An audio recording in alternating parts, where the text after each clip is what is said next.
Alright guys, so we're back for day 2 at Mountain View MX Park. We racked up 2.5 hours of riding time yesterday on the new 22 CRF250R.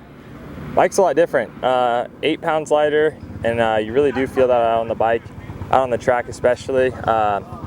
For 2019 and 2020, 2021, I know the previous generation Honda finished pretty far back in our shootouts. The power was just really hard to ride. It felt like, you know, you're riding like a 125, shifting all the time, and the power band, you know, where you could ride it was really small, and it felt like you were having to ride it really close to the rev limiter and just keep it wringing its neck the whole time. And for if you were, you know, in the bottom end of the power, there really wasn't anything there to pull you out of the hole, so you're revving it out, railing corners, things like that. You could definitely do it, but it's more difficult to ride than say like the Yamaha or the Cowie or something like that. For this year, definitely noticed the power differences. There's a lot more. They, like Trey was saying, they adjusted the gear ratios, the transmission, and so second to third, there's a lot more usable power, especially down low. We definitely did mess with the mapping.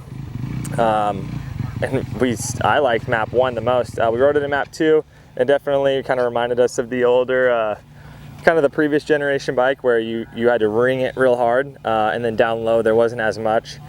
But up top, there was some good stuff for map 2. Map 3 to me was just a little bit, it felt like a 350 honestly at map 3. It was really, really strong, really aggressive. So I actually went back to map 1, which was kind of the standard. Did everything pretty well. Second and third gear, like you said, really usable and really tall, a lot taller than the previous years. Overall, like I said about the weight, you definitely feel the lightness of the bike, the agility of it, being able to move it back and forth, kind of going into ruts. This track here is pretty tight. A lot of like chicanes left, right, being able to kind of put that into where you want it or kind of stay in that berm a lot longer, cut down, things like that. You really feel that. And being in the air, kind of being able to turn the bike or whip it a little bit, just being able to move it around. Another big thing that I noticed too was the suspension. In the last couple of years, the suspension to me has felt kind of dead. I couldn't get a great feeling out of it the last couple of years. Like from the front wheel all the way to the bars, it kind of just felt stiff, and you could feel that, you know, rigidity in the handlebars all the way to your hands. So this bike, it's definitely a lot more comfortable to ride. Granted, the track here today, they've added 600 loads of wood chips, so the texture of the course is really soft, kind of loose, almost feels like you're riding in sand. Then there's like kind of air pockets in the wood chips, so you kind of hit and sink in some spots. So it's definitely a little different than what we're used to back home in Southern California. Definitely excited to ride this bike back home. Kind of want something more predictable.